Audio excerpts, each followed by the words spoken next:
तो इस वीडियो में मैं आपको पढ़ाऊंगा गोली दर्पण के कुछ नियम। ठीक है, गोली दर्पण पे परावर्तन के कुछ नियम।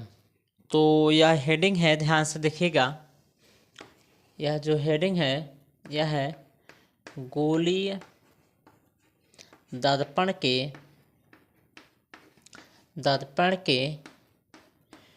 परावर्तन का नियम। ठीक है,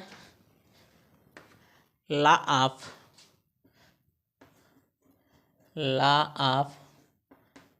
रिफ्लेक्शन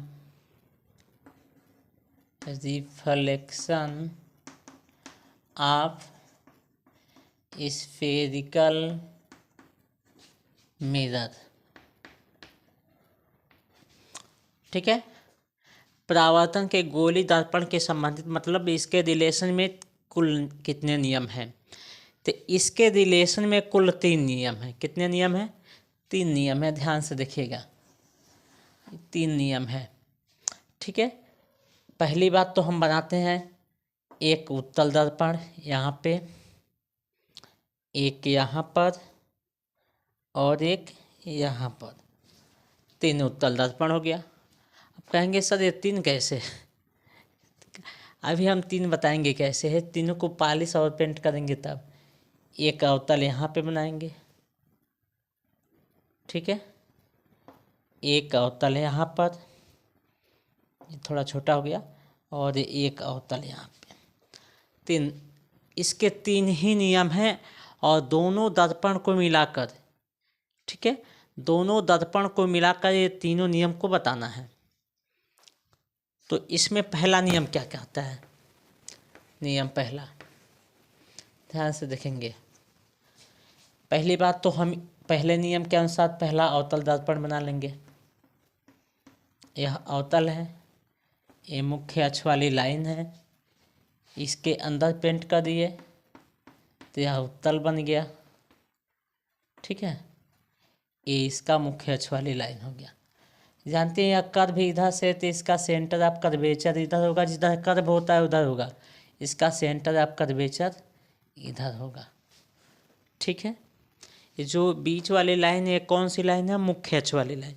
लिख देते हैं मुख्य अक्ष।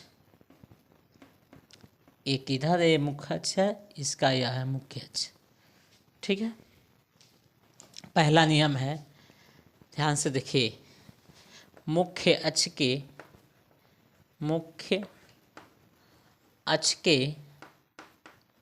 समांतर आने वाली किरण,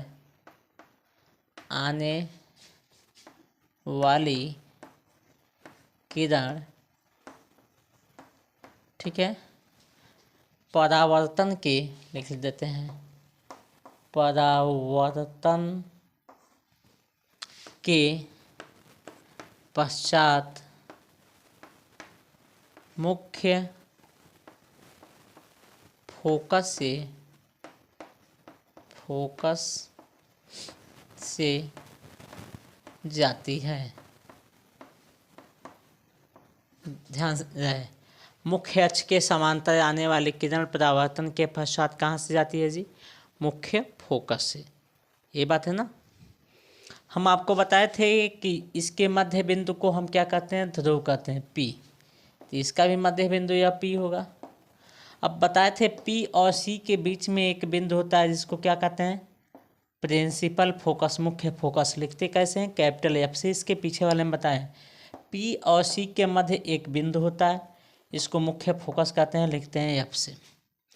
जब कोई भी किरण आएगी, ध्यान से देखिएगा, यह नहीं समझ में आएगा तो इसका 6 गुना 12 कंडीशन है, 13, हाँ 6 5 11, हाँ 11 12 कंडीशन है, इसका कोई नहीं समझ में आएगा। बोर्ड में एक पूछता है, बहुत ही इंपॉर्टेंट है यह। कह रहा मुख्य अक्ष के समांतर, यानी जैसे यह लाइन है वैसे एक किरण कोई ऐसे आ गई। ठीक है, जैसे मुख्य अक्ष के लाइन समांतर कहा है मुख्य अक्ष के समांतर आने वाली किरण परावर्तन के पश्चात मुख्य फोकस से जाती है।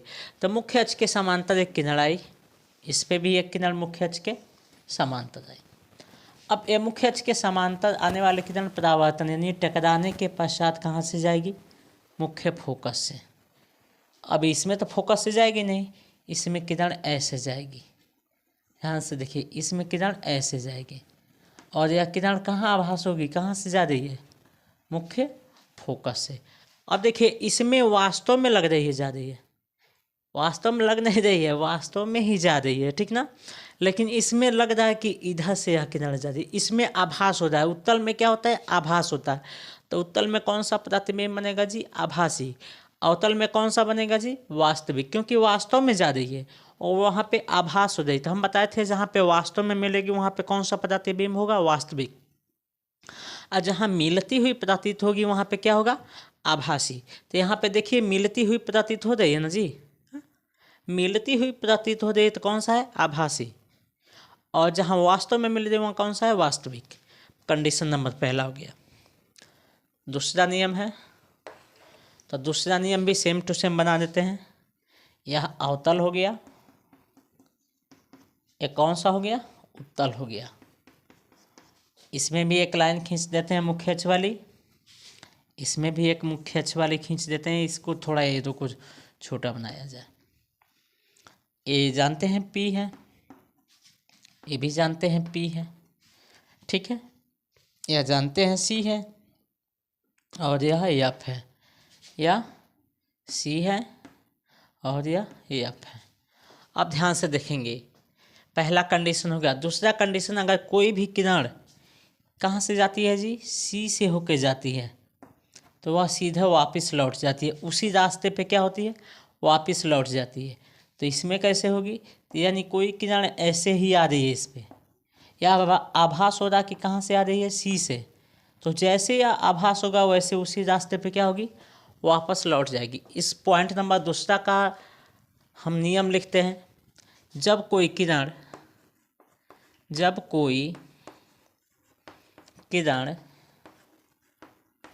इसी का क्या नाम है जी?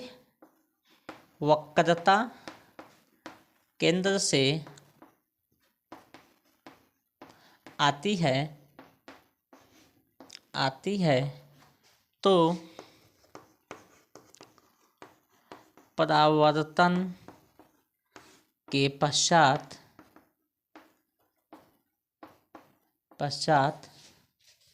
अपने ही मार्ग पर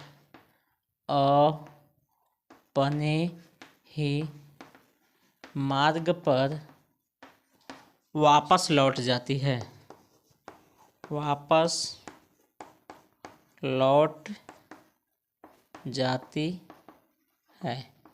ठीक है। जैसे किरण ये आई वैसे टकरा के क्या होगी? वापस लौट गई। नियम नंबर 2 कहता है। अब नियम नंबर 3 क्या कहता है? इसमें को भी वैसे ही बना लेते हैं, पीछे की ओर पालिश कर लिए, इसमें भी अंदर की ओर पालिश कर लिए। ये बिंदु P है, यह बिंदु F है, यह C है, यह P है, यह C है और यह F है। कंडीशन नंबर 3 क्या कहता है? इसमें F थोड़ा ऊपर हम बना लेते हैं। जब कोई किरण कहाँ से जाती है जी? फोकस से जाती है, तो यह टकराने के पश्चात मुख्य अक्ष के समांतर लौट के आती है, ठीक है।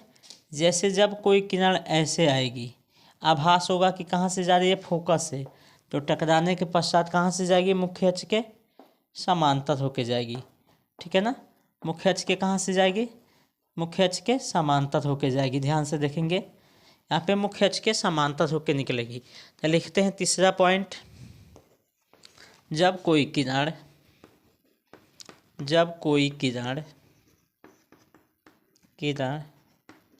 मुख्य फोकस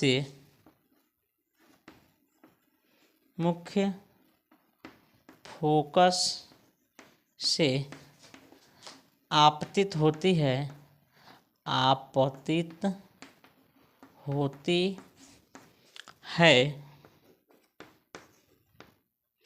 तो परावर्तन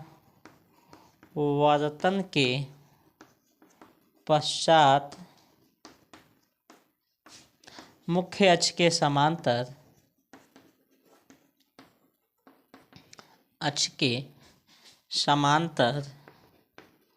समांतर जाती है। देखिए, जब कोई किरण जब कोई किरण फोकस से आती है तो मुख्य अक्ष के समांतर जाएगी, और वही किरण मुख्य अक्ष के समांतर आती है तो फोकस से होकर जाएगी। लेकिन जब कोई किरण सेंटर ऑफ कर्वेचर से आती है तो जिस एंगल से आएगी, मतलब सीधे आएगी, वैसे रिटर्न हो जाएगी परावर्तन के पश्चात। ठीक है ना, यहाँ तक डाउट नहीं होनी चाहिए, तो ये आप नोट कर लीजिए। हम साइड हो जा रहे हैं, स्क्रीनशॉट ले लीजिए। ठीक है।